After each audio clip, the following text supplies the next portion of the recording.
You're listening to a Galactic Network podcast. The Podcast of Terror is a show with adult themes, run by adults, for adults. Please do not have your children listen to this show. It might be beneficial to them in the long run, but please wait until they are older. This is one of those things. It's like when you laugh when you're playing bingo and 069 comes up and you have a chuckle and your kitty says, Mommy, why are you laughing at 069? And the mommy says, when you're older. It's one of those kinds of things. Mommy, can I listen to Podcast of Terror? Sure. When you're older. This is a show with adult themes and some childish behavior. A lot of dick jokes. So please. If you want to avoid the swearing, if you want to avoid spoilers for your favorite horror movies, and if you want to avoid really, really lame, petty dick jokes, do not listen to this show. It is not for you. Corey, how often do you wear a shirt? Not as often as you would think. Yeah, it's always nice to cover up your nipples, and maybe your neighbors are complaining because they're hairy. I know you wear shirts when we do these shows. That's about it, from what I understand.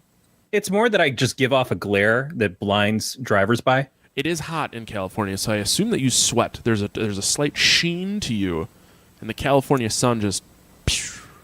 I don't even sheen. I Estevez. That is... If you do not want to Estevez in public... We have two places in which you can go. We got two coupon codes to make your life a little cheaper. You can go visit frequent guest and friend of the show, Matt Vincent, his website, thehate.com. That's the HVIII.com. Use the coupon code HBG15 for 50% off your order. Maybe you hate him. I don't know. He's kind of a likable guy. But if you hate him and you want to go spend your money somewhere else, we got this other place. Go to statusfearmerch.com. Another sponsor of the show, friend of the show. He does all our artwork. He's a really nice guy. He does all the art for my band, except for the stuff that Corey's wife draws. Head over to statusfearmerch.com. Use the coupon code TERROR. Get you a little nice discount there.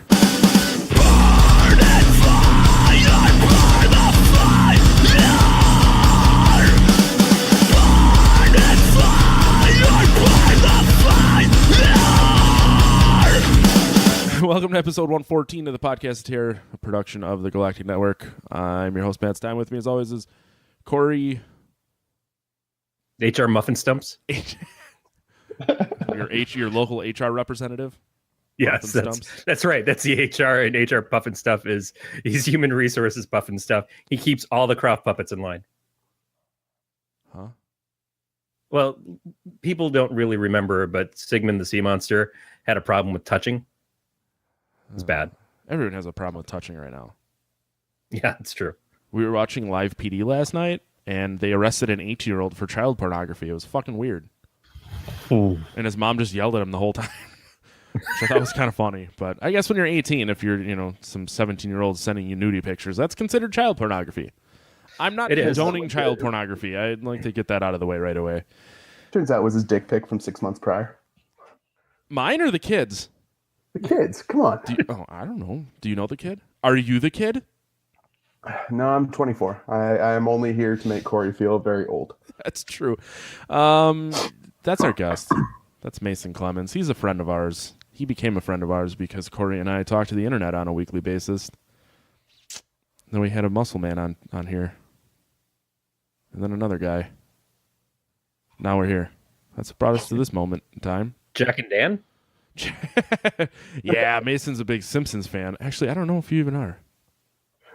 So yes and no. I kind of fell out of it when they switched animation styles to the modern shit that you can't the new see episodes are not good. I don't think I finished one in months. Yeah, no, it's easily been years. I just poured beer all over myself. I hope you guys saw that. The Simpsons are what I watch when I'm waiting for Bob's Burgers to start. Oh, I thought you were going to say The Simpsons are what you watch. Would you want to pull one out real quick? That's true. Rub out that easy. That's absolutely true. Mason, you're a booze maker. I was going to say a bourbon maker, but you're much more than that. You're not just a one-trick pony. Yeah, I'm a distiller. Make vodka, rum, bourbon, bunch of different whiskeys. Make my dick hard. Yeah, you work at... I really wish I should have looked this up. You sent me the bourbon, which was very nice of you, which I myself and a lot of people who come over have enjoyed. I actually am almost out of some, so we'll have to talk about me purchasing more here pretty soon. Yeah, absolutely. Sutherland Distilling is where that was from. It's good shit. I still need to send you a box of beer. as I drink like a mountain of IPAs sitting next to me. But I was gonna say, how far down am I in the queue of people you owe beer to? you're on top. The problem is this I is love stuff. being on top. This is this is stuff. Therefore, that, confirming Matt's a bottom. Yeah. I am a power bottom, but this is all stuff my buddy in Kansas sent me. So him and I have like this constant thing going on where if I see something and ship it to him. But you're the top of my list of people I owe beer to. It's called enabling, by the way, just so we understand each other. It's very true. I haven't. Hey, if there's sharing involved, it's not enabling. It's spreading the information. It's friendships. Like a cult of drunks. Yeah. That's AA, dude. Yeah, that is. Oh, that's good. That's good. You're what, a personal trainer too? Do you want to talk about your muscles? Yeah, I do a bunch of stupid shit. Work early in the morning doing personal training and breaking all the rules at my gym because I'm a terrible employee. Do you grunt? Does your gym have rules against? No, but I do slam a lot of weight. I do slam them, and I encourage slamming. See, no, Everyone else off. It's great. You're that guy. Don't be that guy. Oh, see, I'm only there from like 4:30 to 7 in the morning. So anyone who's there has earphones on and could really give a shit about anything else that's going on. That's a good point. I did watch a kid. I guess as he was between 18 and 20, drag the bar across his knee till it bled, and then just dragged the bar across his knee as it bled, and didn't clean it off when he was done. I'm like, wow, cool. Everyone's gonna get AIDS. Hey, who wants some Hep C? I got some Hep C. Yeah, what the fuck, man? I hate that kid and his weird old man that he works out with. Dude, there's a weird old man at the 24 here that we only refer to him as a racer nipple. What? Wait, what? A racer nipples perks Matt's attention. No, anything nipples perks my attention. No, all this man wears is like short running shorts and a stringer. This dude's in his 70s, and those things are at least 2 inches long. Look like big old pink eraser caps that you put on your pencils back when you were in school. National Geographic nipples. Some Aborigine tribe competition. If they could get theirs longer every year. Man and his aboriginals. His agid nipples. No? All right. Thought that was going to be funnier than it was. All I got was aged nipples, and, I already took us there. There are two things I like aging, nipples and beer. Well, see, there's a problem with that logic. You age beer, it only gets better. You age nipples, and they just start pointing further down. Just the fucking gravity takes hold, and they start pointing south. Oh, man. I wonder if we could make a aged nipple beer. We could look back on that whole boob luge thing and just barrel it. Okay, so what we're gonna do is we're gonna brew a beer, we're gonna boob luge it into a barrel, and then age the barrels, bottle the beer, and we're gonna call it Blessings of Bust, and then we're gonna question our lives. That's where I come to in that little rundown. That's step 1. Not sure what step 2 is, but step 3 is definitely profit there. Well, they made a beer with ball. I think there was testicles in one. There was shit. What comes out of a vagina? Babies. Babies. I don't know if it was if it was full blown period blood or if it was just like the uterine lining that was dried and then crushed up and put in a beer. Did they serve that at Red Wings games exclusively? Weirdest stuff in beers. We're Googling it. 10 weirdest beers ever brewed. Is it just the cover of a Metallica album? Yeah. That was cow's blood. Cow's blood and semen. Yeah, there's got to be a honorable mentioning of Lil Wayne if we're going with weird concoctions. What or just concoctions? Oh, dude, it's what was his thing? Syrup? Sprunk juice? It's like, yeah, it was fucking cough syrup and 7-Up. Was that what it was? Isn't that just lean? Is it not? What was that? Dude, you can fucking rebrand anything. That's really true. I just thought whatever rappers make with cough syrup is just lean. I don't know. It is White. It is blanketly called purple drank. Oh, okay. Okay. Including scissorp, lean, syrup, drank, purple jelly. Oh, Texas tea. There we go. Dirty Sprite and zucchini. Huh. Not to be confused with zucchini, but that'd be a mix up at the bar. That's odd. People do stupid shit. That's true. Like, drink a shit ton of cough syrup because that's good for you. Oh no, I've been pounding it all week. Well, yeah. I mean, they take it a little further for reasons, though, right? It's not like recreational. Yeah. I went through the same shit last week. You did, Corey. I know you know my struggles in California here, where you have to swipe your ID every time, even though there's no longer ephedrine in the drugs. What about you over there, Matt? Only if you get stuff with ephedrine, and so if you get like the behind-the-counter Sudafed, and then you have to give your ID. But that's not that bad. I'm not like cooking meth with it anymore, so it's not really a big deal. Keyword it's there. Amazing what you can get away with when you get your drugs from directly behind the big lot. Are you making fun of me, or are you making fun of your back-assward state over there? I'm just saying in general, Hey, we have chicks with dicks, and they want us to respect them. And we do. Treat me special, but don't treat me special. That's the entire world right now. I had respect for all my trans.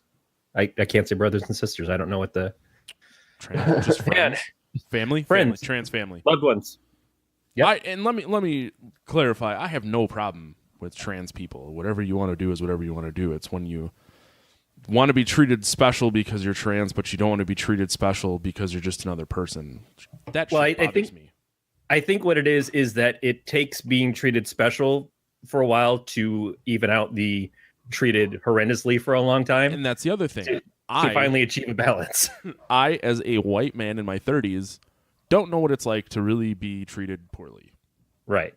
The lack of persecution in our lives makes it confusing when we see other people getting what we consider preferential treatment when it's really just like, but for my entire fucking life, I've had no place to pee. So come to California, go hang out in Oakland for a couple hours, and then get back to me. I was in San Francisco for a while. That was weird. Yeah, it's mostly white people and Asians, anyways. Yeah, and homeless. Yeah, that's a tricky city. Hey, let's go down this really nice part. Turn the corner. Oh, hey, let's not go there. We stayed in a super, super expensive hotel right on Market Street. Is that the one where all the parades and shit are? And it was like you take a right, and it's just bums. Yeah, I think San Francisco is one big, long parade route that's all uphill. That's true. It was terrifying to like ride in cars because you just get to the top, and then it's like you just wait for the car to like tip forward, and you hope you don't murder anyone while you're doing it. Yeah, it's like the first thing you get to in Kings Island. You just wait, and then scream. What the fuck is Kings Island? Oh, I thought Kings Island you'd actually know. Cedar Point. Oh, wait. The Cedar Point in like Ohio? Yeah. Oh, yeah. See, I don't like I was just trying to name a famous amusement park. I was trying to remember ones that are out your way. Well, there's the Six Flags in Chicago. Oh, that makes sense. Excuse me, a Great America, because they're all named differently. But I'm not one for amusement parks. I don't like roller coasters. The first one I went on was with a girl who I think had a death wish. So when they would like put the bar down, she would basically like jam her feet at an angle so it couldn't hold you in all the way. So when you're going up and down, like you're fucking bouncing. And we went on like 2 rides, and I'm like, yeah, I'm never ever doing this again. Did you not tell her that you're 4 times her size and that it won't go down all the way anyways? I'm trying to think. Back then, I don't think I was quite as big back then. She was still smaller than me, but I was trying to have sex with her. That was before I found out she was insane. And maybe she was saying that was your opportunity. And she clogged my parents' toilet. I need to send you the crazy hot scale a la Barney Stinson. Please do. I'm married. I need these things in my life. Are you sending it right now? I'm like, it got weird and quiet. And I didn't know what was happening. Oh man, someone went into it a lot further. No, but the whole premise of it is that there's a line that is equal parts crazy and hot, and that to be on one side of it, you have to be really good at the other one. Yeah. Yeah. Yeah. The hotter they are, the crazier they are. No, it's like to be super, super crazy, you have to be really, really hot to counteract it. Yeah, it's not automatic. It's that... I see what you're saying. So it's like for it to be okay to be crazy, you have to be insanely hot. I thought it was more like the hotter you are, the crazier you are. So I get it. Oh no, that's like the normal line, and then you kind of want to stay on the hot side of it, not the crazy side of it.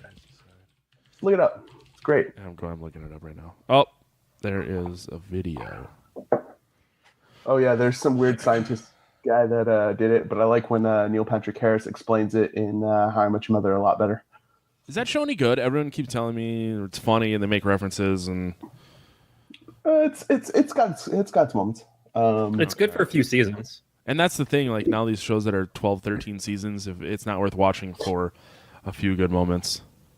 It's one of those shows that you have nothing else to watch. It's kind of like Friends. You know, you know how it starts, you know how it ends, you know the punchline of every joke. Did you see that they're making a Friends movie now? God damn it, leave things dead. That's yeah, I kind of agree with that. I'm trying to think of like the last thing that was resurrected that was like really good resurrected. Well, I mean, right now they're in the second season of the resurrection of X-Files, which has mixed reviews, but I was never an X-Files fan. She hates it. My fiance hates the new X-Files. She's like, back when it first came out, it was the whole takes you forever to get to the point of something, and now, bing to bang to boom, they got 3 points in one episode. I don't want that. I want my 7 episodes to get to one plot line. Is she your age? Yeah, we're both 24. Okay, I was going to say, no, she's my age. Well, because X-Files came out like when I was a kid, so... Her mother is one of those like, psycho weird nerds that got her into X-Files and Star Wars at a very young age and probably traumatized her way more than I ever could. So were you born in 93 or 94? 93. Okay, so X-Files started in 93. But yeah, okay. I was going to say my ex and I, her kid watched, and his favorite show was Buffy the Vampire Slayer because it was kind of our favorite show at the time. And so there was a point where you could kind of tell that a main character was about to be killed. And I had to pull my, 4-year-old kid out of the room because I didn't want him to see it. I'm just like, oh no. Oh shit, this is too far. There's an acceptance of like, oh, Buffy is Monster of the Week stuff and it's all cute and high school and everything. And then all of a sudden it's, oh, this is a really vicious moment and I don't want to traumatize this kid any more than he already probably is going to be. But his favorite movie was the Batman and Robin movie from Joel Schumacher, so I feel like it kind of balanced out. It's kind of funny that you mentioned Sarah, Buffy, because Sarah Michelle Gellar is in it. She's also in this movie that we're going to talk about eventually. Literally the only redeeming quality of that movie. I was fucking shocked that Bill Pullman was in this too, but we'll get into that later. I think Bill Pullman was also. Do you think that maybe this movie, so the movie is The Grudge if you weren't paying attention last week, but do you think that maybe The Grudge is just one of the leaps? I was thinking about that. Some of the plot lines were a little iffy. I was, man, I'm just waiting for her to just pull her stake out and start going to town, but no, nothing happened. So The Grudge is actually just a Quantum Leap and Buffy crossover. That wasn't Bill Pullman. What? Who? Oh, no. No. Scott Bakula was Quantum Leap. Bill Pullman, who normally gets confused with Bill Paxton for no reason whatsoever. Okay, can we agree that Bill Pullman and Scott Bakula kind of look alike? I feel like you could take probably about 5 episodes of Quantum Leap and have inserted Bill Pullman in there, and nobody would have noticed. I don't know if you're just saying that to make me feel less like an asshole, but I am. I absolutely am, but it's fine. Well, if it makes you feel any better, Who did I think it was? I thought it was Jeff Daniels at first. I'm like, wow, Jeff Daniels in this movie. And then I looked it up, and I'm like, that's actually fucking Bill Pullman. Or Scott Bakula, whichever way you want to look at it. Yeah, Jeff Daniels, who often gets confused with Jeff Bridges. But now Bo Bridges. Yeah. We're really going to end up in some like weird... Like 6 degrees of misconception here. Yeah. I mean, I think it gets singled out a lot that you'll look at the current crop of, say, female pop singers or something like that, and you won't know which is which because they're all going for the same look. They're wearing the same kind of makeup. They're doing the same sound, all that sort of thing. But I think that there's a leading man thing from Hollywood that exists in the same respect, is that you want leading men who are kind of interchangeable, so that when you say, oh, Matt Damon wants too much money for this role, how can we get another one? We'll get Fat Damon, who's in the first episode of Black Mirror. Jesse Clemens, I think, or whatever his name is. Oh, he was, yeah. He was on, wasn't he in Breaking Bad for a bit? Fargo. I think he was in Breaking Bad. He was also on No Activity, that CBS All Access show. Oh, by the way, Patriots won. I know. Fuck you. I was trying to forget about it. But they didn't cover the spread, and that's what matters most. Now I just need the Vikings to win by more than 3. Which, if you're listening to the recording of this, you know the outcome already if you care about sports ball. Well, if you're listening to the outcome of this, you can probably go to Matt's Untapped and see how drunk he was at the end of Sunday, and that will let you know if he won or... No, actually, I think you probably get shit-faced no matter what. You're like Detroit when the World Series happens. It's like, it doesn't even matter if we're in the fucking game. We're going to destroy the entire fucking town. If the day ends in Y. Like Oakland, anytime there's a shot at playoffs, or San Francisco, anytime they blow the playoffs. So I was in... What weird week? I mentioned I was in San Francisco before. I was in San Francisco when the Warriors won the finals. And it was like we were walking back from the bar, and it was just people yelling. Yeah. You yelling is get cute. Your shit on lockdown. I live near Oakland, so I understand exactly what Mason's talking about with that. And I grew up in Detroit, and Detroit isn't content to just fuck around on Halloween. We created a whole holiday the night before called Devil's Night, which is strictly about just destroy everything. Did you see as much as possible? Anymore, anyways, you gotta just burn it to the ground and start over. Yeah, but we were doing this in the '80s when it was still like we were on fire. Did you see what Philadelphia we were literally on fire? So Philadelphia like greased up their light poles before the game so that people won't climb them. People need to get their shit together. Although, like when Green Bay wins, the entire city is just collectively drunk. Or on any Sunday in which a regular Tuesday. I was going to say, or just any day the Packers play, or when it's cold out, or when it's hot out, or when the sun comes up. They're trying to lower the legal drinking limit to 0.5 here from like 0.1, and people are probably good at 0.1. Yeah. Well, excuse. Well, yeah. Point 0.1. Yeah. You know, the rest of us are over here at 0.08. Yeah. I was like, I couldn't. Yeah. I'm drunk, so I'm not sure. But they also stop your bullshit rounding. It's also like 5. It's 0.1 when the cop just doesn't want to deal with you, and he's like, okay, if you crash, as long as he doesn't have to deal with it. Like, my shift's almost over. You can either make it home, or if you die, I'm not going to be the one who has to fill the paperwork. Don't say my name. You didn't see me. I'm going to hold you here for 3 more minutes because I'm off in 2. All right, you're free to go. All right, so have a good, just stay between the lines. Stay between the lines. Get home safe. Someone else's problem. Ride the bumps. Yeah, that was my favorite part of when the Packers play is when they release like the arrests counts the next day. So it's always good to see like how if it's really cold or it's moderately warm in the middle of winter, there's always a shit ton of people that get arrested. Monday night games are pretty bad. Yeah, it's funny. I don't even know what we're talking about anymore. My face. For more on this podcast, including show notes, contact info, and subscriction links, you can go to gncast.com/pot. And to join us on our Slack channel. What? How we do it now? We used to do news. We figured we were way too informative. So now it's Yeah, this is it. I'm This is the all beginning of the about show. whatever makes less work for me. Just Instead people of, getting in 20 accidents on the minutes. highway, hitting their skip button. That's true. I wonder how many people skip through that. I wish I could find out, but iTunes changes everything, and now no one fucking listens to us.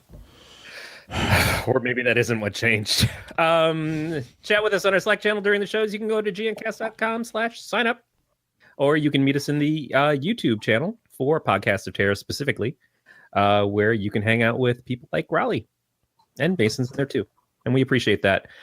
Some weird stuff happened with YouTube recently. It doesn't really affect us. We weren't getting advertising. In fact, we started the Podcast of Terror channel because we didn't want to fuck up the advertising for the rest of the network with all the stuff that we say and do. Well, we kind of We're already started it everybody's shit list. because we got the Galactic Network YouTube page banned from streaming for 90 days. So Yep. we just kind of went out on our own. We we got have a kicked out of the couple- house at 18. That's what happened. Yeah, we did. Kicked out of the basement. But we've had a couple people show up as subscribers this week. I don't know if it's because of that. They're just like, oh yeah, I'll add your subscription while I'm looking at the other things I do. Whatever. We appreciate it. But it's not about the ads for us. It's just about, being in places where you guys can find us and listen to us. So if you are there already and you want to participate, we like the participation. All right. One so of them was me earlier today. So. I saw that. I was gonna name people, but it's Ashley and Mason, two people that are consistently here anyways. So Yeah. But we don't discount them for being here. I do. I'm just I long use pause it in there. to figure out what movies I need to still watch. So All. You're like you're like a strictly audio version listener though. I don't care if people watch the videos. I mean, if they want to see my stupid ass face for 2 hours, that's fine. But I guess I'd rather you listen to the podcast one way or the other than look at me. I don't know. I'm a little drunk and I'm just thinking about mozzarella sticks right now. I mean, if you did the truffle shuffle, you might get more views. No one wants to see me without a shirt on. I'll watch That's it 9 the whole times point of the right now. truffle shuffle. Yeah, but no one wants to see me without a shirt on. So you're saying they're okay with seeing You a without a shirt kid? on. Oh, no. Yeah, come on, Corey. No. Take it And off. Take The wide action camera doesn't do enough. your giant nipples. They won't all fit in the Logitech frame. doesn't make that technology yet. Oh. Corey, you live in San Francisco. There are at least 30 strobe lights within a 5-second walk of you. Find one. I live about an hour north of San Francisco. And speaking of hour north, I live in Bear Country. Let's face it. Rawr. I get some acceptance, but I still, I don't feel good about myself. But I will say I love that you I just shower the way you are. for the episodes. I shower because I know we're going to be on video. My hair is still wet as I sit here chatting with you guys. I am also wet. Yes, Not my hair. you're just dewy. My butt cheeks. Mm. Get my butt cheeks nice and moist for this. So that brings me to another question of refreshment, Matt. What you drinking? Well, I'm halfway through number 2 because Mason's here. What? That's so consistent with what we were just talking about. I brought 3. I started out with 2, and then so I started with this e-juice. Yeah, it's pretty colors. We got that in California too, and people smoke it. See, that's why I thought it was funny. This is all stuff that my buddy James from Kansas sent me. James, E-juice sounds like something that came out in the 90s before the big tech boom crash, and it would have been one of those things you'd see sponsored on in Living Color episodes. It I looks fucking love In Living Color. who doesn't? That show was fucking great. But yeah, it's a That was fruit. before my time. It's a fruit IPA from Rough Tail Beer. Now I'm drinking Maxed Out, which is an IPA. If you can't tell, James likes sending me IPAs from Maryland. Last but not least is an IPA from Other Half, and go with the flow. That'd be pretty Is good. that containing the vagina juices you were talking about earlier? Because that So sounds it's accurate. Pretty purple colors. Mason, what are you drinking? What are you sipping on? Some scissor?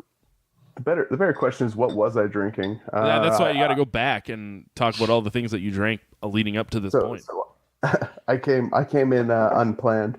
I just finished my second. Well, if you need, Corey and I can talk while you go get more beer. It's really not the first or the last time that'll happen on this show. Well, Mason you could see even my make a fiance pitch for. outside my door with a Nerf gun, waiting for me to open the door to shoot me in the face. That's what you Matt gotta does the fucking same thing with roll. me, You gotta except do a it's not barrel Nerf. roll. Oh, Do a barrel roll. Sierra Nevada Bigfoot barley wine is what I've been sipping on. Ooh, I like barley wines. I have one in the basement right now called Reindeer Tears. It's a barrel-aged barley wine. A little scared to drink it. and Mason, we were talking about you brewing alcohol and stuff. Is there a way that our listeners could access that and purchase it for themselves? So because federal laws are a giant load of shit, we're not allowed to sell online. You can say that right now because the government's shut down. They won't know. Yeah, might be the best time to purchase it. There'll be nobody who can bring the mail to your house. So we have a contract with Bevmo. If you can get a hold of Bevmo, tell them if you're in California. Sutherland Distilling. I think we just got our license for Nevada as well, or Arizona. Excuse me, Arizona. But Sutherland Distilling, we have vodka, rums, and a rye whiskey that we're able to market. Everything else is through our distillery in Livermore. So if anyone's ever interested, come by, say hi. Very easy. Instagram handle is Sutherland Distilling. Facebook is the same thing. We're always posting about something new that we're doing. And if either of you want to be really fat fucks, pull up that Instagram right now and see the Bloody Mary that they do every other month. I don't like Bloody Marys. I don't like tomato juice. I also I hate them as well, but I love all the shit that we put on top. And that's why I wish there's a bar in Milwaukee that has like an entire fried chicken on top of. It's like a pitcher of margarita with a fried chicken. It's like $60. I'm like, I wish I liked Bloody Marys to eat the fried chicken. What was ours? Ours was like $48 or some shit. That's not too bad for California. Here's what it came with. It came with a full beef rib, a lobster tail, a snow crab leg, the full leg, not just one joint, the full fucking leg.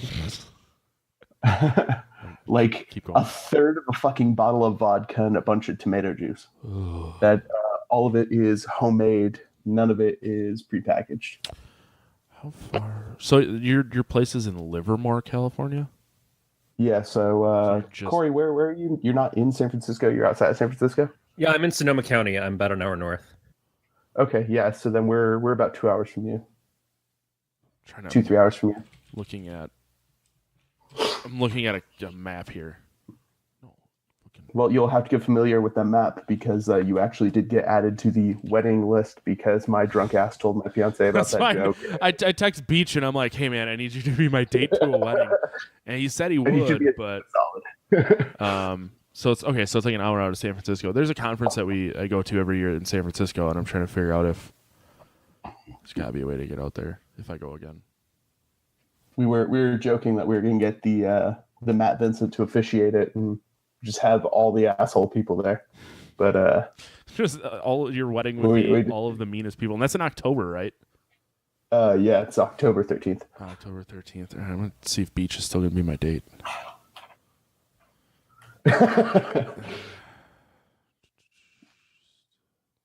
Yeah, from my house, Matt, it's about an hour and a half. Oh, that's not bad.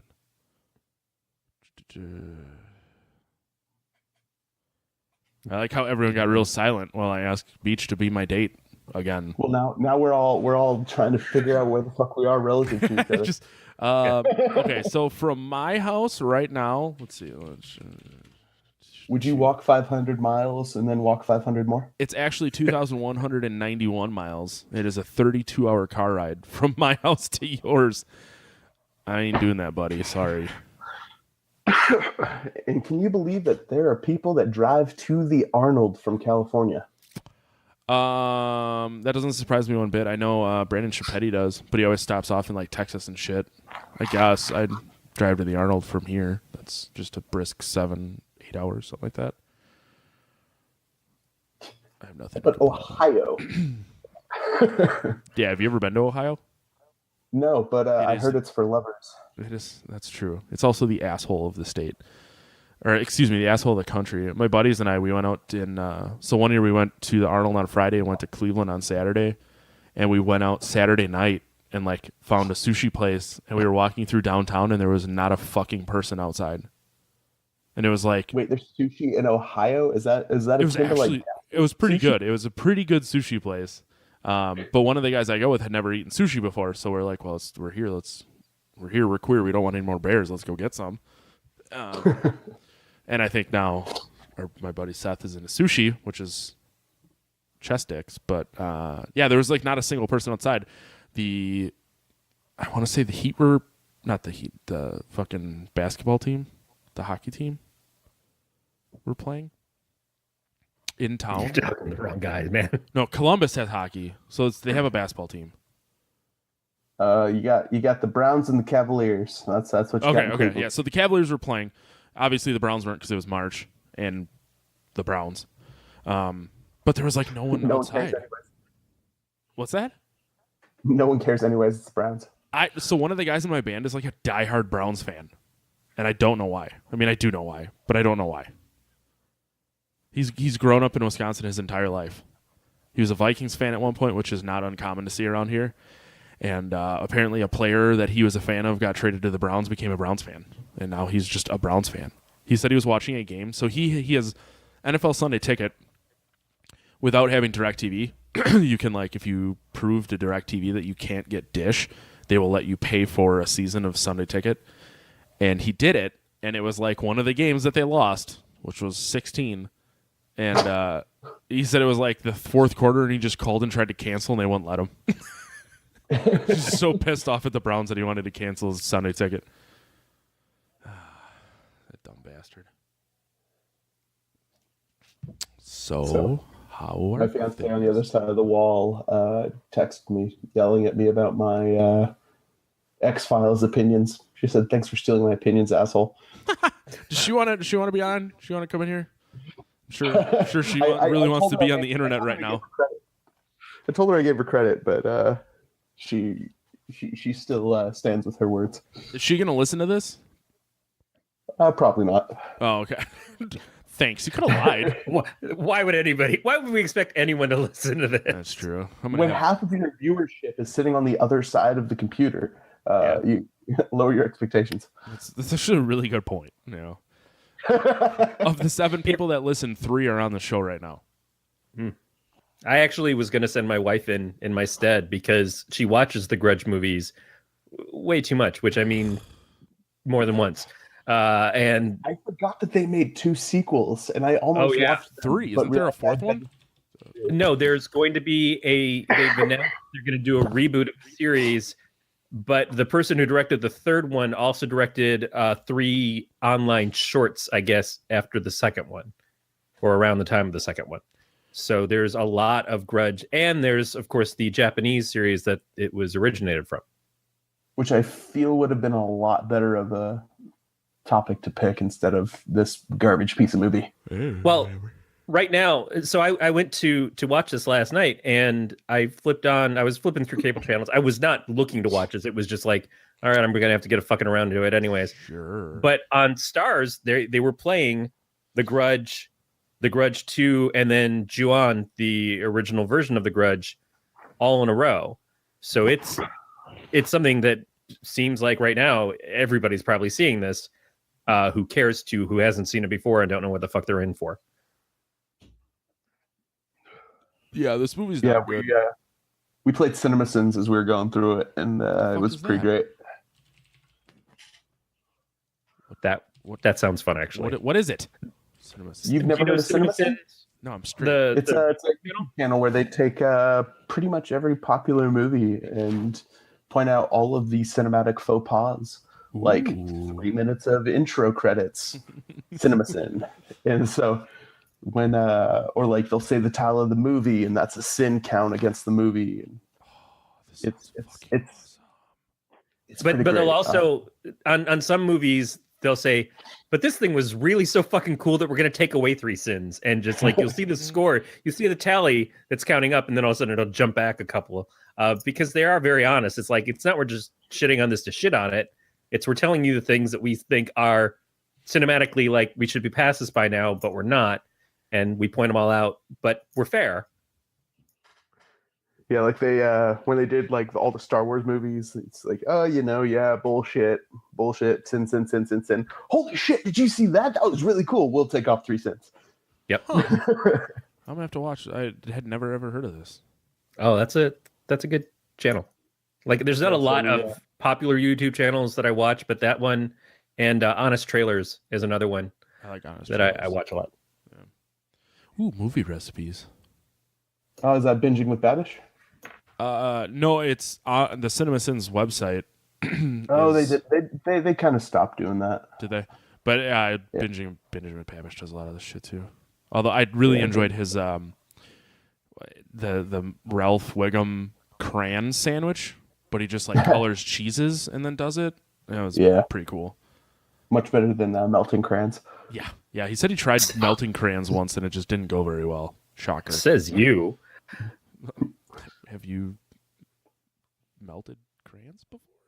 I gotta say, a green blue is quite tasty. Jesus Christ. Were you not a child in The right wine pairing. when they had a machine that melted your crayons down into more crayons? Yeah. I think I remember that, but I don't think I ever had it. I never had like an issue with a eating 20-year-old when that came out. Yeah. What was that? It's just basically a mini crock pot, though, isn't it? It was kind of like a weird like smelter. Yeah. I'm looking at when this thing came out. Crayola Crayon Maker. It apparently still exists. Oh yeah, they sell 3 a year. This thing was fucking archaic and dangerous. For the kids whose grandma already got them the Snoopy snow cone maker the year before, this is the next big fucking thing on your list from grandma this year. Grandma, just give me the $5. That's Actually, the great part about being grandma's favorite is you don't have to worry about $5. You just know you got grandma's love. Or your grandmas are dead. Yeah, I was gonna say some of us don't have grandmas anymore, dicks. Well, I mean, I don't have parents, so fuck you. Huh. All right. So all the angry emails that you're already going to write into the show about Mason, you all should feel like assholes right now before you hit send. I'm just trying to figure out what year this crayon maker came out. I'm going to change the subject real quick.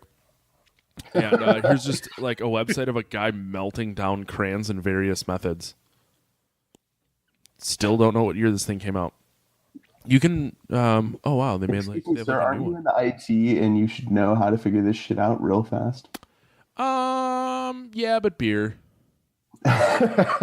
and they still make the Crayon Factory. There's like a new one every few years. But the Crayon Factory now is you melt crayons into multicolor creations.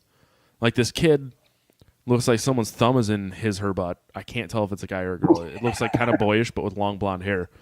And then there's like a fucking dog that's like perfect red and blue. And I know when you make it, it'll really just turn into like this hideous purple dog. Like there's no fucking way that these things come out this perfect. Or you're that happy when you're jamming crayons into some weird heater. It's better than your nose. Some weird heater, what you call your ass? That's how Homer Simpson got smart. And no, my crayon maker's not my butt, Corey. It's my prison suitcase. The oldest I'm seeing is 2002. Wow, that's like a very 90s sounding thing. Although in 2002 you were 6 years old, 7 years old. Do you not know how to math? I'd be 9. It's a fucking joke. In 2002, I was already smashing sliz. Not really. Did you like Sharpie sliz on your left hand? I would write sliz in my right hand and then just go to fucking Pound Town on it. Sliz is her pet name. Her real name is Slizabeth. I was one of them Slizabethans. Mm-hmm.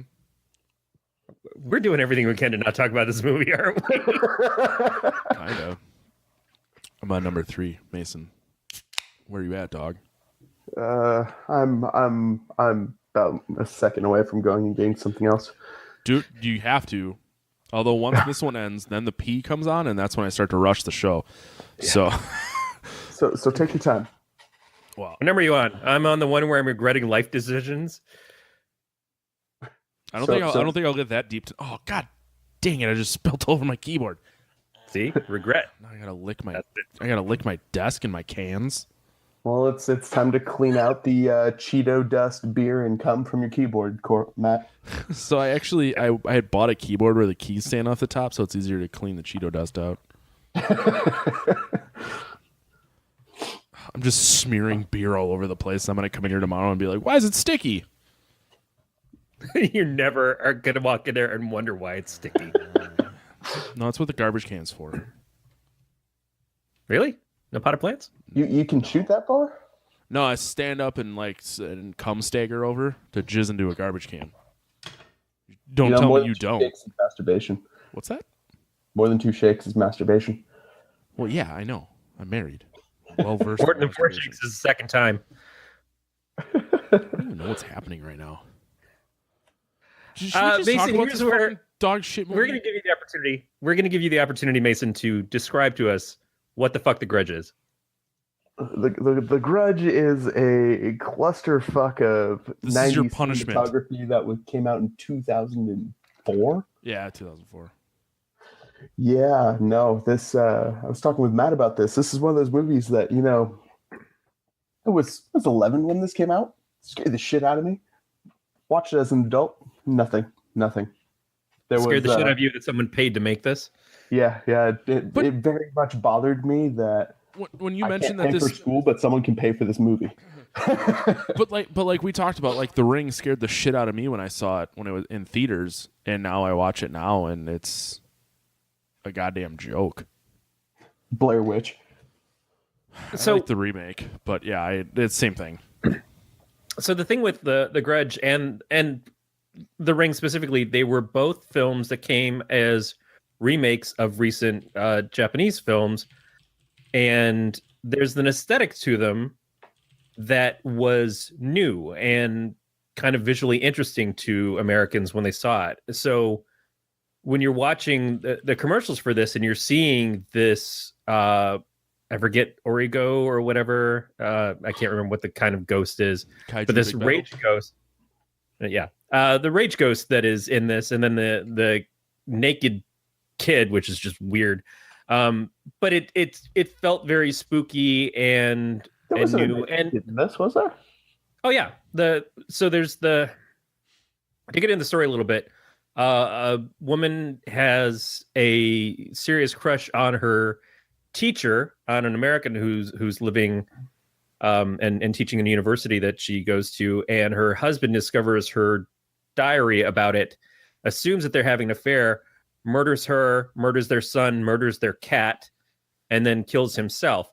And the story is that when someone is killed in an act of a high amount of rage or a high amount of sorrow, that their ghost will haunt the house and essentially kill anybody who comes into the place.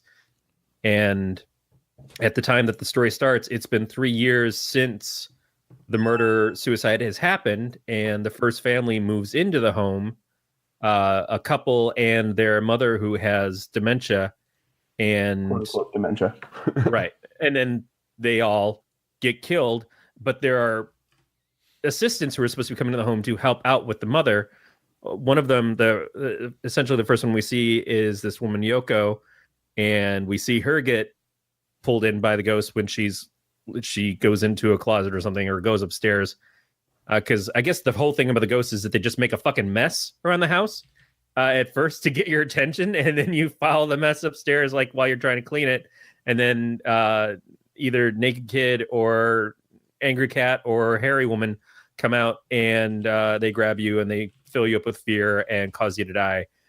And so I guess it just perpetuates things further, because if one of the ways that you're supposed to die is if you're extremely sorrowful, extremely enraged, I guess fear might be another one. And they just keep killing people and more people and more people and more people, and it just keeps bringing the ghost back. Well, I mean, it kind of had like a Sixth Sense thing where you don't figure out that the kid's dead until most of the way through the movie. So the mess kind of makes sense, and then all of a sudden you realize he's dead, and you go, "Wow, this kid's dead, and he's a dick." Yeah, and not exactly his fault, but he's a part of it, and it's just so everybody walks in the house dies, which is weird in and of itself, because the ghost starts chasing people across town. goes to a completely different apartment building to find the sister of the couple who were living there with the mother-in-law, and kills a cop, kills the teacher who sent both Yogo and Sarah Michelle Gellar's character Karen to the house because they've stepped inside. Didn't give her a real name. It's just Sarah Michelle Gellar. Yeah.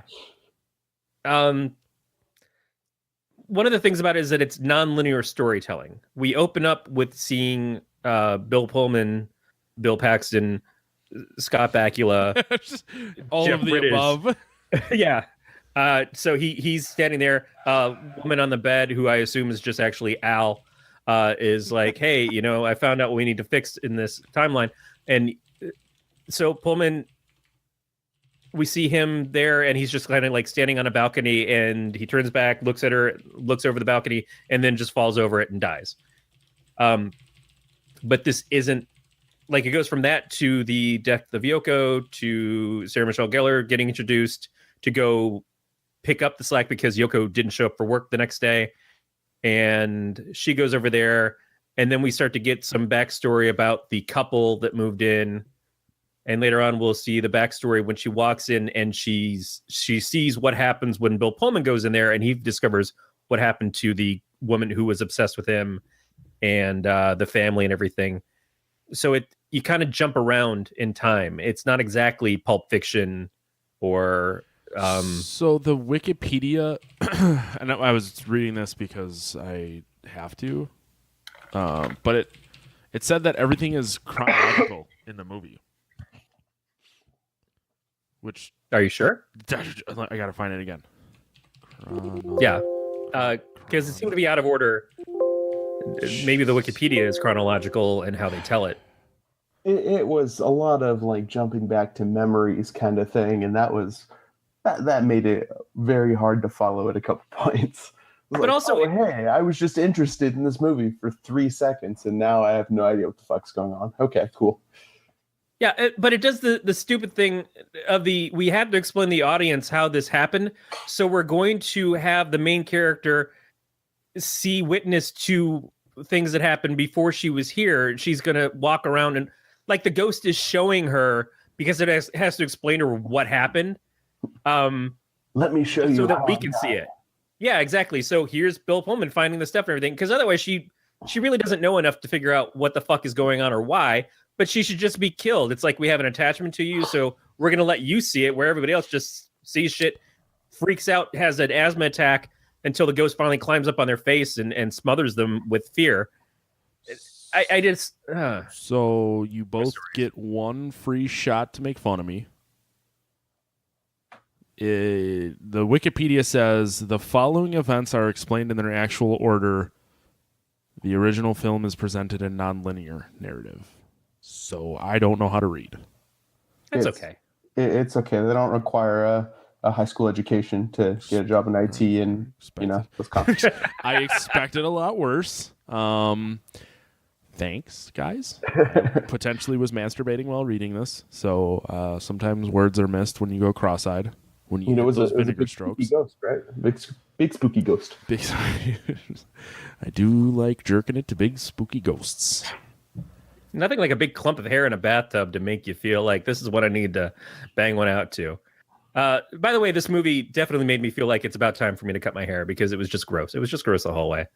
Like I can't look at that shit anymore. Yeah, I cut mine when I was like 18, dude. You're about 40 years behind. I'm past that. I'm hard rocking the 80s because I don't know how to do things now. It doesn't matter what I do. I'm not going to look good. I'm really lazy and cheap. Attaboy. Straight razor. There was a long period of time where I didn't cut my hair simply because I'm like, do I really need to spend the money to get my hair cut? It's just hair. No, I'm definitely at a point where it's at the almost, I think, the length of where I can donate it. And that's more what I'm interested in doing is I've donated a couple of times before. But yeah, it's just, doesn't matter. Now is you just got to let it grow all the way. Go out and go do some LARPing out in the wonderful fields on the weekends and just start screaming Thunderbolt. So when my brother got married a couple years back, the park in which he got married, there were LARPers there the day of the rehearsal. Excuse me, it was actually the day of the wedding because I remember I got super drunk for family reasons. And because it was a Tuesday. We'll go with it's a Tuesday. That's we don't need to turn this into the podcast of a therapy again. But I remember running around with a sword after the ceremony trying to LARP with these guys, and they were just not very happy. Who ordered the Viking? We did not ask for a Viking. Funny you say that. My brother actually played it, but he brought his own sword, and it wasn't made out of PVC foam. I fucking the cake came in a case and everything. My brother actually had for the pictures after the wedding, he had like wigs and big yarn beards and swords and shit for the pictures because I'm pretty sure he LARPs. He just won't tell me about it. No. Nobody wants to make fun of my brother for LARPing. I used to LARP. Fun of you, Dad. I didn't fantasy LARP. My wife came in here to get her laptop charger and heard me talk about my brother and LARPing, and the door just like creaks back open, and she stares at me because she knows he's a closet LARPer. Oh, all right. Hang on. I got a dog now. Lucky you. Nope. I think they're leaving now. They hate me. They just came in and bitch at you about your comments on the X-Files earlier. Yeah. I couldn't get mine out of the room earlier when I was trying to start this. Mine go pretty much wherever food or a blanket is. Yeah, no, that's. I was making the joke earlier that mine has blanket vision. She threw a couch to a blanket. What kind of dog do you have? Small Chihuahua Terrier mutt. Ooh, fuck yeah! Oh, who's coming in here now? Come here, Dieter. All right, be an internet dog. This is Dieter. He likes to lick inside my mouth. You moan and keep stroking when he does. It's funny because that's how you introduced me to your bassist. What? Ken doesn't like licking inside of mouths. Right, he likes you licking inside your mouth. I might have misheard mouth. He's Ken is actually like really weird and homophobic, which is odd because we know that. I'm so glad that he's the one that I chose for that joke. Yeah, so we push it to the limit, and Ken and our singer and one of our guitar players were in a different band at one point too, and JR and Nate are the two, and JR was telling me about this one time that they were driving to their other band practice, and they kept fucking with Ken, and he was getting really uncomfortable, so Nate and JR just took their shirts off in Ken's car, and he pulled the car over and got out and wouldn't get back in until they put their shirts back on. Which is funny because Nate has kids, he was engaged for a while. JR is married, has kids. It's like there's no question of anyone's sexuality except mine. And it was just super weird that like Ken gets so uncomfortable about it. Hey man, give him 5 years, he'll come out as a man lover. Just takes time. he's 40, single, and has a cat. Yeah.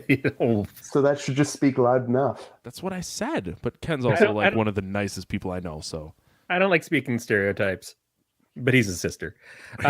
See? That's what I said.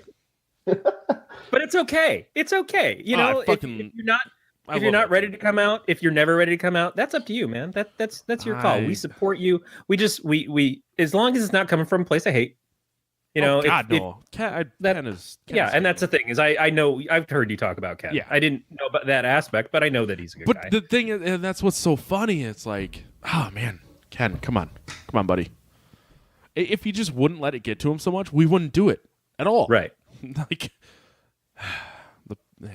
whatever. And maybe it's that he's not actually homophobic at all. He just leans into that as much as he can, so you guys don't realize that he's secretly a LARPer. I'm gonna ask him. Ken. So the Grudge when it came out in 2004. So the Ring came out about 2 years before. So this is a point where the Ring happens. It does very, very well. The Grudge happens. It does incredibly well too. I think it had a $10 million budget and it made 150 or something. 100. Really out the box office. Excuse me, $10 million budget that made 187 million. Yeah. So in like the first 4 days of it coming out, they're like, we've got to fast track another one. Now, the person who directed the original version did the American remake, and then I guess he went on to do the sequels in Japan as well, and did the sequel to this one out here. The sequel, The Grudge 2 in America, is not the same as The Grudge 2 or Ju-on 2 in Japan. They're different stories, but The Grudge was based off of Ju-on. It's the same story told over again. But it like looking at the credits and stuff, at least on IMDb, all the white people are listed first. And it feels like there are Asian actors who are, or Asian American, I'm not sure, but who are in this that are more important to the story than a good deal of the white people, are in it more than a good deal of white people, but the white people all landed first. I think that's kind of a bizarre thing that it's, I don't know. I think that there's problems inherent to Hollywood, and that's probably one of them. But the story itself is just so slow, and it's not spooky as much as it has some really cool visuals at points. And that, like, there are points where you see stuff and it's like, oh, you know, that's a good jump scare moment, but otherwise it's not interesting at all. That is the one thing that I would commend this movie for, is some of the imagery is kind of creepy. Like when the guy's watching the camera footage and the face is just yeah, just the eyes. I thought that was kind of cool. But the story is no bueno. We've seen so much now, especially of the grainy footage, ghosts going across the screen. It's like every haunting show, Ghost Hunter things they're chasing has stuff like that. But all of the Paranormal Activities have that, and I personally find ghost stories dull at this point. After The Exorcist and Poltergeist, it's hard for me to really feel that anything has stepped up and done something new with it. This was just had the feel of like a very old Sinister. Like it had that whole like possessed demon whatever crap, and then everyone's dead. Okay, cool. Next movie, repeat. But I feel like Sinister did something more interesting because of the fact that of the serial killer aspect of it and the discovery of what that was. Now, I still haven't seen the second one, and it seems like the second one is where it fell apart. But I as much as the first one was still generally just okay, I found what it was more interesting than just it's an angry ghost, and everybody who walked in the house gets killed by an angry ghost. And that's just, there's not enough there to it. And the whole mystery is why the ghost is angry, and that's it. And then we get some semblance of what that is, but it's not explained well in the movie. And then it just kind of stops at the end. Oh, your boyfriend walked in the house for no reason, so he's dead too. And don't answer the phone. Cop's dead too. Everybody just died except for you. You'll make the sequel for 5 minutes just so we can hand this off to the next person. I get it. Is the most interesting thing about The Grudge that they spoofed it for Scary Movie 4? That was a great scene in Scary Movie 4. And they did The Ring in Scary Movie 3, I think. So they've already, like, at that point in time, it was just so old hat. But Scary Movie 2 will still always have the best references of Grab My Good Hand. God damn it. Yeah, there's not a lot I love about any of the scary movies, but Chris Elliott in that one is pretty good. Yeah, someone just brought that up not that long ago, so it's odd that we are now talking about that right now. Quick update. Ken doesn't know what a LARPer is, so I had to explain it to him. Sure he doesn't. His response is like dressing up and acting like Dungeons and Dragons shit. Yeah, pretty much. That about sums it up. Yeah. That'll throw us off the scent, Ken. Good job. Good old Ken. I don't think he actually listens to this, so we can make fun of Ken if you want. I will make fun of Ken in the same way that I make fun of you, which is out of a place of love. Out of love. Yeah, fucking, yeah. But so another thing about... Ken responded. I said yes. He said, shit, I have a hard enough time dressing up and playing everyday adult. So this is a yes. Ken's a LARPer. Let's leave it at that. All right, I guess back to this movie or whatever. Plus, when he throws on stockings and a bra and goes down to the glory hole. He's probably got a nice ass. He's got a nice ass underneath those pants. Whose? I don't even know what's happening. What day is it? Me either. That's it. Sunday. Should probably call into work tomorrow. This was also brought to us by Ghost House Productions, which is Sam Raimi's production company, and he's one of the producers on this. Let me point out that Sam. So we were talking earlier about Bill Skarsgård and his brother and how they're all like doing shit together. So Sam Raimi did maybe a dozen movies and directed. He had major credit on about a dozen movies, and I think in like 9 of those, his brother Ted was in. Well, he also involved Ted pretty heavily in the Hercules and Xena properties. Yeah. So what I need is a famous brother, not a dickhead brother. Well, yeah, James Gunn does the same thing with his brother in the Guardians films. It's fine. We wouldn't know anything about Clint Howard if it wasn't for Ron. That's true. True. Sometimes nepotism. It's not like it's okay, but we forgive it because some of our favorite bit actors or side characters or just character actors in general are there because of the nepotism.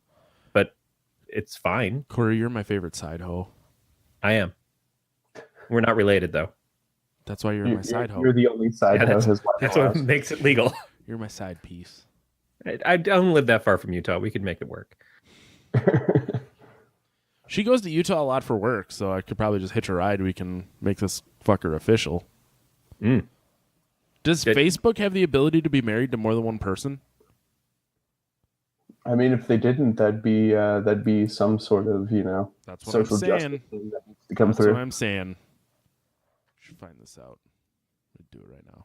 I don't know. I haven't had Facebook for like 6 years. So. Yeah, we had this conversation. I think you're better. Yeah, we did, but Corey and I didn't. Fuck off. Think you're better than me? If he does, would that mean that he's wrong? No, because he is. He's got his life more in order than mine. He's 9 years younger than me or something silly. It's bad enough that you're young and you still have dreams, but that you're young, have dreams and success, that's bullshit, man. That's not nice to do. Whoa. Let's not jump to conclusions. There's no success anywhere in sight. That's true. For all we know, he's a real fuck up. I haven't seen this fiance he keeps talking about. That is the X-Files mystery that needs to be solved. Well, I mean, that's all her shit. So.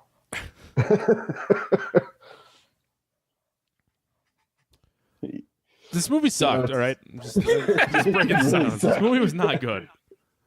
I literally went into this. I was like, that was asking me, so what movie you want to do? Well, we could do one of 2. Let's do The Grudge first. I remember that one being kind of scary. Yeah, it's been a while. I haven't seen it. Big mistake. Should have went with Green Inferno. But Green Inferno, like I saw it in the theater. It's still like a newer movie, so like doing this wasn't at the time a bad idea. No, it was a terrible idea. Yeah, but I feel like it did get 2 sequels, and it is apparently getting a reboot, and we kind of have to face the fact that it had success. But at 13 years later, what compels you to do a reboot of this? Just like what compels you to do a reboot of Rings, of the Ring movies? What compels you to do a reboot of Jigsaw?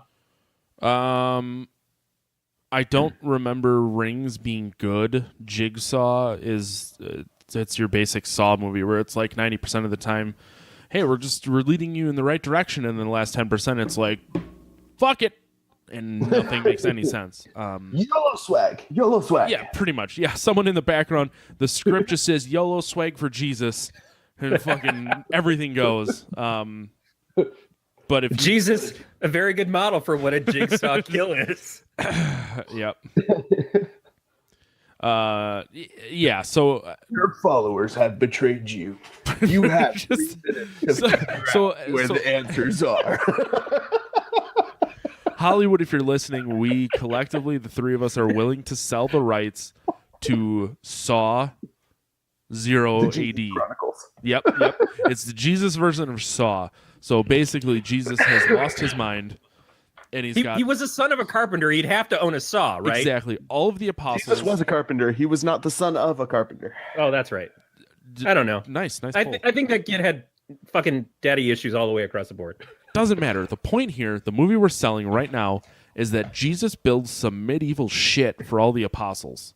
And they got to get out of it. Jesus wants to play a game. And in 3 minutes, you will be stabbed repeatedly in the torso. Yeah. If you do not confess your sins to us and deny that you are the false prophet, you will be killed. Yep. Yeah. $100 million. We'll sell it. Just saying. Let's go. Fuck you, Passion. We got this.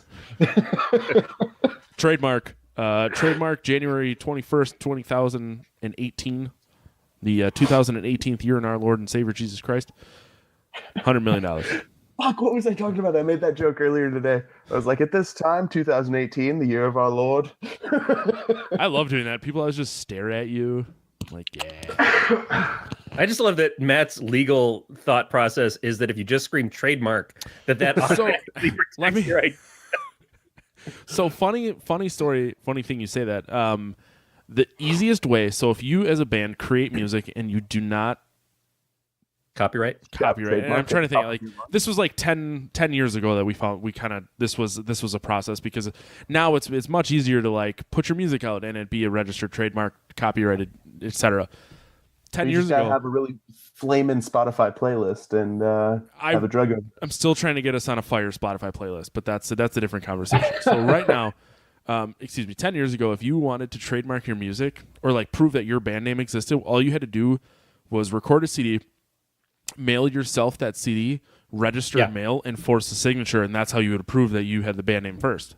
That was copyright. Trademark is different. You're a fucking copyright, Corey. And copyright is different from trademark. Trademark is more of like your logo, your band name, that kind of stuff that you have to protect. But copyright was, you could, if you wrote something and you mailed yourself a copy, registered mail, and you didn't open it, then you could take it to court. And all it was it gave you something as evidence in court, but you'd still have to pay for a lawyer. It wasn't like, oh, well, fuck you. Here's my envelope. Oh, open it. Well, then that breaks the fucking rule. Mm-hmm. But yeah, I remember the same thing from the 80s. That was always the way the poor man's copyright law. Yep. Well, speaking of copyright, I'm gonna take us down the fat guy rabbit hole here. Twinkies. Corey, you know the wonderful Lord and Savior of In-N-Out in California. Yes. So there is a barbecue place right down the street from us called Sauced that they have a couple throughout. Yeah. So we have Sauce here in Petaluma.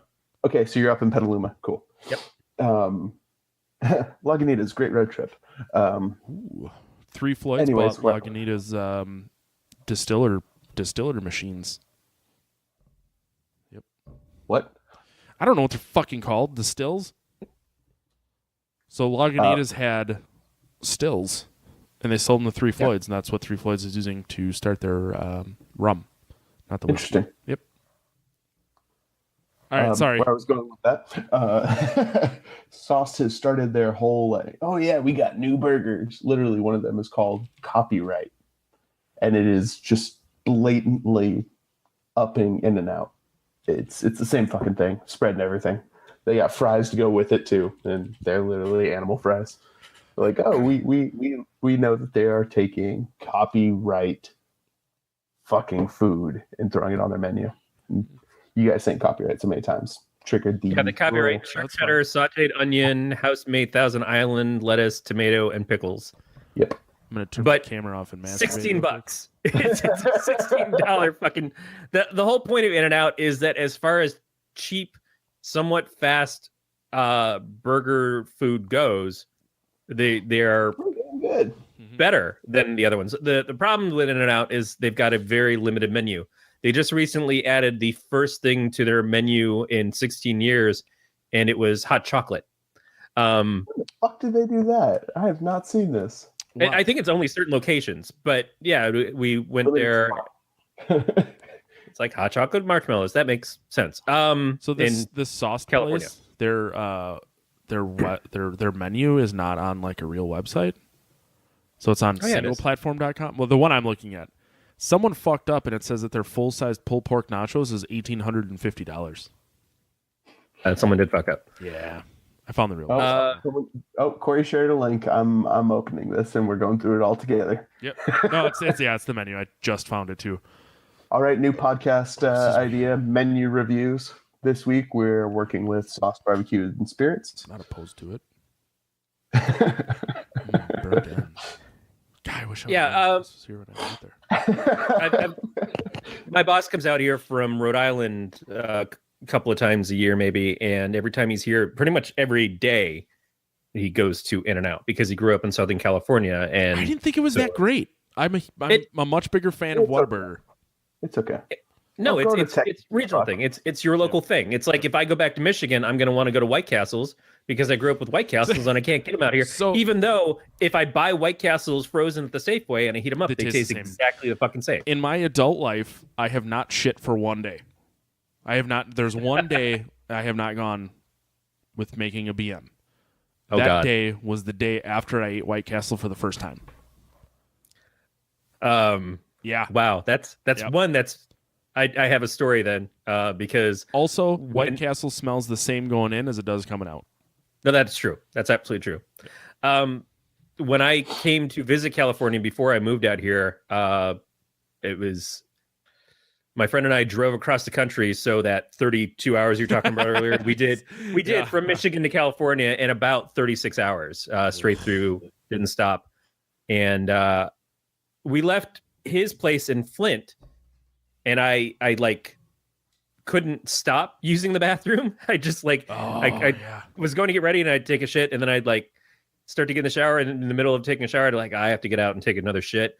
And then before we left, I had to take another shit. So I grabbed a couple rolls of toilet paper that I stole from his dad.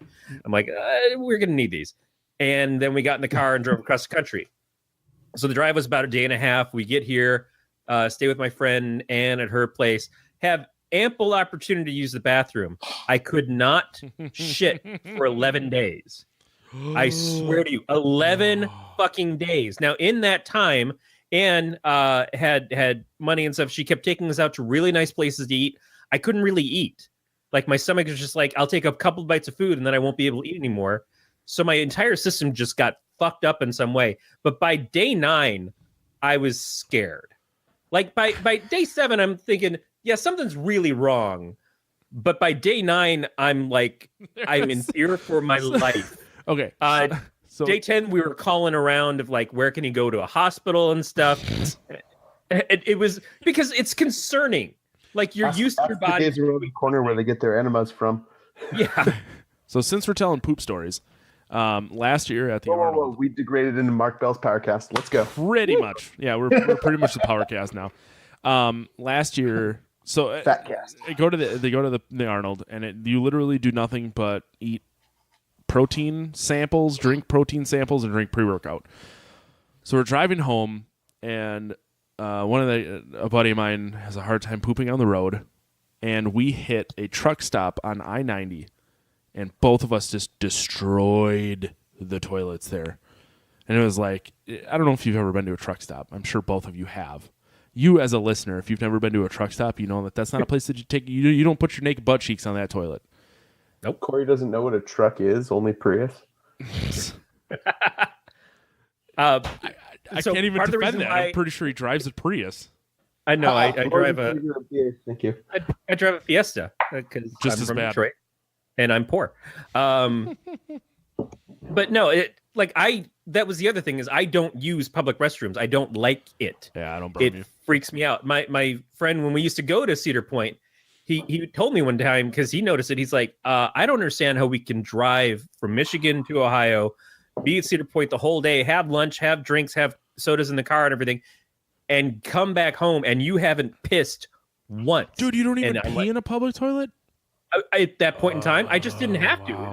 I had the bladder. Piss off the side of a road out a window while we're driving. Don't you fucking tempt me with a good time. Well, Michigan has mosquitoes. You got to protect your dick. That's true. And they're not small. They're not teeny. They're like giant malaria carrying motherfuckers.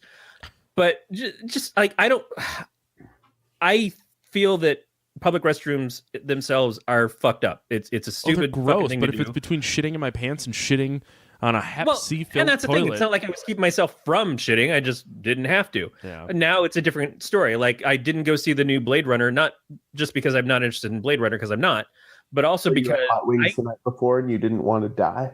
no, it's that I can sit and piss for 2.5 hours. I cannot sit and not piss for 2.5 hours. So it makes no sense for me to try to go see a goddamn movie where I'm supposed to not move from my fucking seat for that long.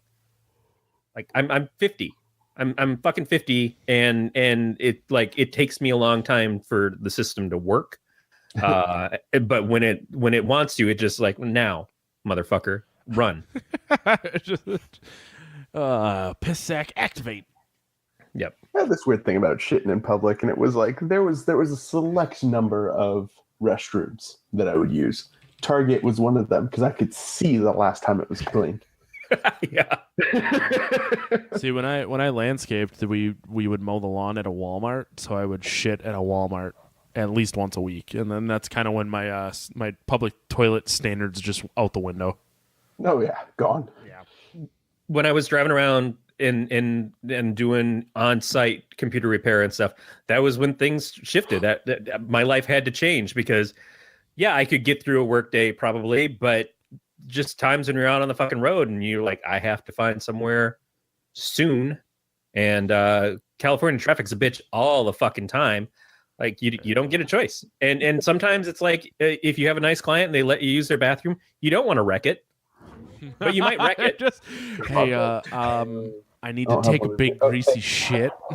Hey, remember at $300 I was supposed to charge you to fix your computer? Yeah, this one's on the house. Because you're going to need somebody to come in here to take care of this. I've already called a plumber. Yeah. I'm We don't glad that supply that service. poop is the conversation that the non-existent fiance walks in on. Whatever. There's going to be a lot of shit conversations happening at your wedding. So there's going to be a lot of shit conversations at the wedding. The good news is that somehow or another, Bill Pullman will probably be there. You have to figure out who he is, but That's true. Yeah, don't take me out in public. I don't know what the fuck I'm doing in life. Yeah. I don't even know how I got to this point in my life. I can tell you how we got to this point in the conversation. Yeah, should we rank this movie? I'm getting the tickle that I have to pee, so we gotta start wrapping this up, so I don't have to piss in the garbage can. You said earlier that it's going to happen by the third. Every time we hit about Matt, an hour. I just cracked a new one, so you gotta wait till I'm done. Drink fast, little buddy. Just watch Matt start crying in his seat. just do it. You want your truffle shuffle? It's because Matt is dancing trying not to make this happen. It's about to start happening. Should we rank this movie and then go back to talking about poop? This is probably more interesting. I don't know to the listener, but to us, it's more interesting to talk about our public restroom stories than it is. No, I agree. I mean, they go hand in hand with the movie. They're both giant piles of shit. Yeah, that is a really good point. I'm giving this movie a 1.5. just gonna throw it out there. I'm not giving an explanation. This movie sucks. The fact that you went first just shows the confidence you have. Yeah, right. No, he pushes off to be the last, and I'm gonna undermine all of you. This movie sucked, or I was pleasantly surprised. Oh no, this movie fucking sucked. I'm going first. Yeah, it was no bueno. Well, clearly this is every score Matt's ever given is basically like, I only paid half attention to both this movie and the conversation we just had about it. 2.4. It's like Corey's been doing this with me for 2.5 years. Yeah. Mason, how do you feel about The Grudge? I'll give it a 2. It gets 1 point for each scene that actually kept my interest. The first when Yoko got taken, and the second when she turned around and was missing her jaw. That was pretty fucking gnarly. That was a great scene. Best scene in the whole movie was that, because not once did Angel come through to save Buffy. So, or Spike, Oh boy, or Faith. But Amber Tamlin shows up in the second one. Let me know when you guys are done. Let's see, The Grudge. So I just want to say I love Sarah Michelle Gellar, and I have for a long time. And it bums me out that as much as people think of her as a horror icon because of Buffy, that it seems like she always gets screwed by the horror movies that she shows up in. The Grudge, terrible. I'm not a fan of the I Know What You Did Last Summer movies at all, other than just They're better than the Grudge. Well, that's because you get to see Jennifer Love Hewitt's cans the whole time. Sweet can. Scream 2 seems like the Scream that is the most forgettable to me. I don't know why. Especially because I'm sure it's better than Scream 4. Anything has to be, but I just don't recall anything about it, but I know Sarah Michelle Gellar's in it. This should have been a bigger deal. It really isn't. I'm going to go with Matt's score. I think it's a 1.5. Suck it.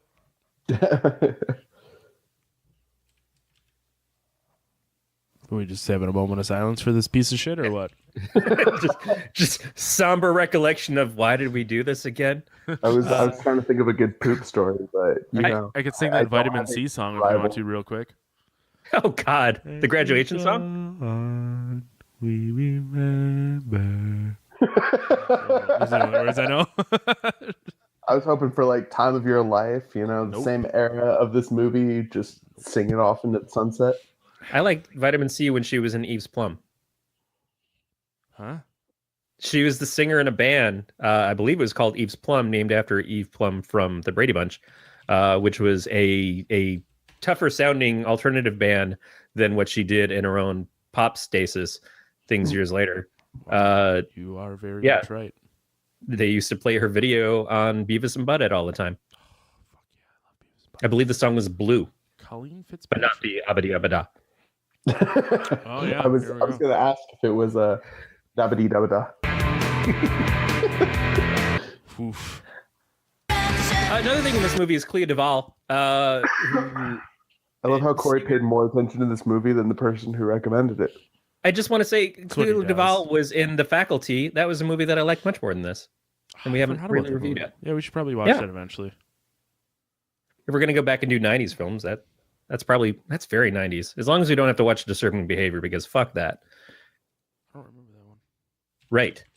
There's absolutely good reasons.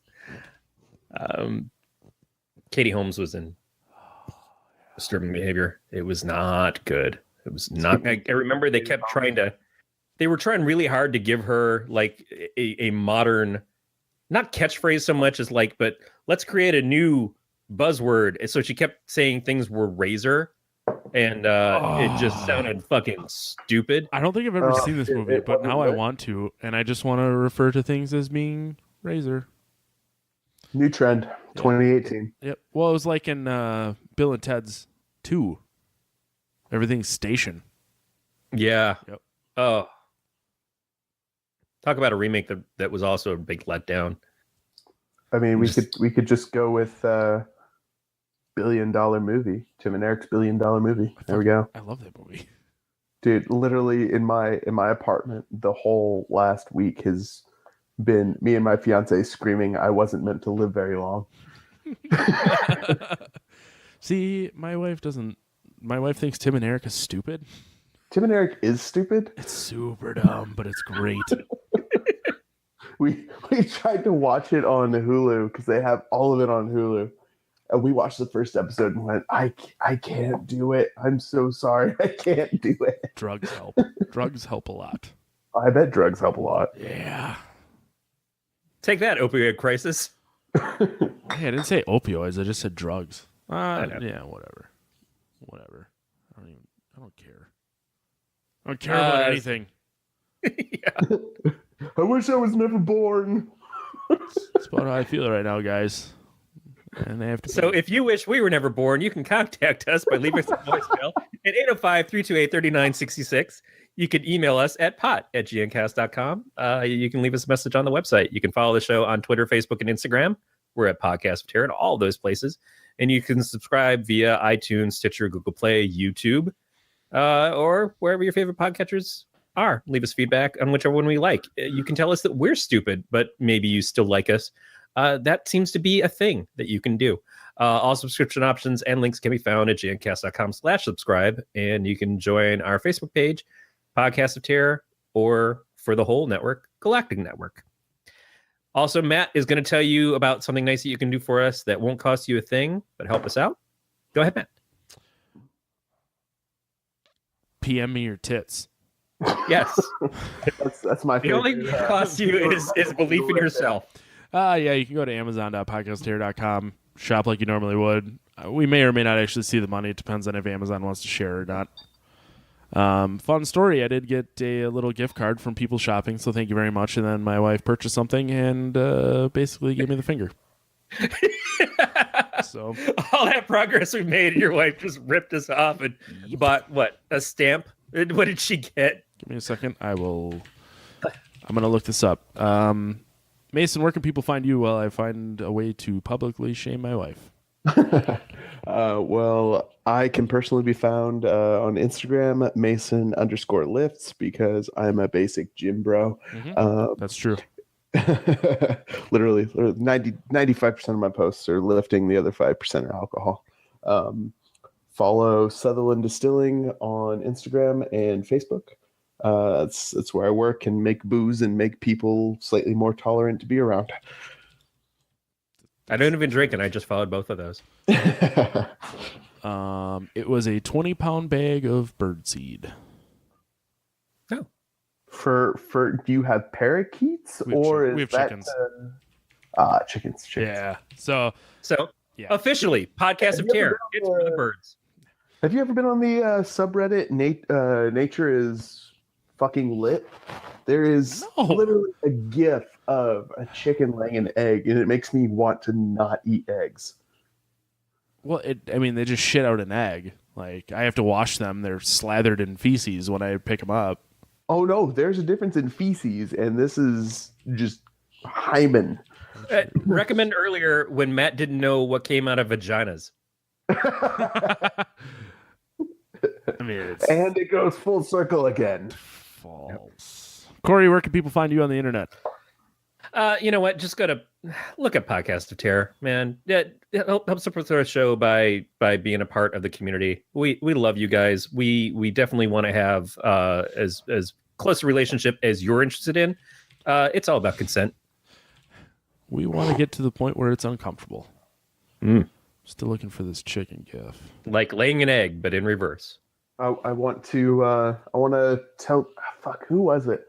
I don't remember if it was Donald Glover or Joe Coy that said they want to keep running a joke until only one person is laughing. That was Daniel Tosh. That's when it was Daniel Tosh. That was my other thought. That was just, that's when you know the joke is over, when one person is laughing. I just want to commend you on trying to put the onus of the joke on a black person and an Asian person, and then it actually being a white person who did it, as opposed to reverse, where the white person steals the glory from the black and Asian people.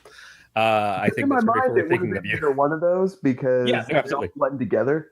Bo Burnham was also on the list of potential candidates, but I knew for a fact he didn't say that. I really love Daniel Tosh's rap work. I think he's tremendous. I mean, is this a real thing? Is this something I need to look up? It's just that Donald Glover is so multi-talented. He's good at everything, and Tosh is really, really good at being Tosh. Dong lover? Yeah, Tosh. Yes.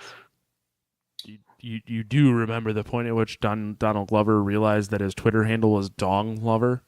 I thought that was on purpose. No, I think that's glorious. Like every time I see Don Glover, and I'm like, it's just so cool that you went with that, man. You had an opportunity. I think he noticed it quite recently, wasn't it? That he realized that it was Dong Lover. It was on somebody's late night show that he said that too. Yeah. Oh, okay. I don't remember which one, but yeah, he's like, I just remember that Don Glover is Dong Lover. What makes you feel like a normal human being? When I look at my Twitter handle and I see Dong Lover.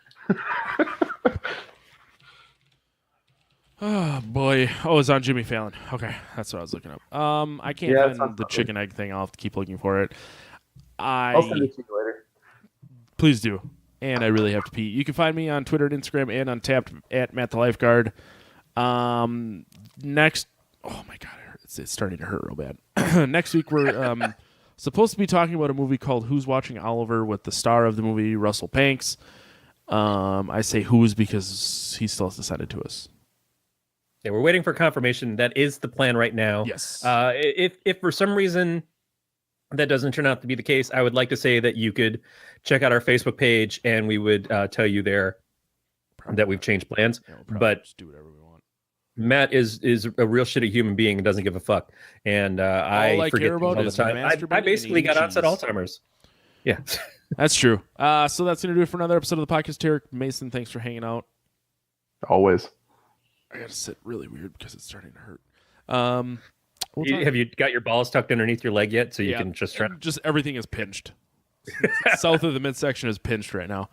Gonna end up actually squeezing the tip here in a second. I'm trying really hard. Currently both hands still up in the air. I'm gonna wave them like I just don't care. So yeah, that's gonna do it for another episode of the podcast here. Thanks guys for listening, and we'll talk to you next week. Stay scary, everybody. Fuck you, Corey.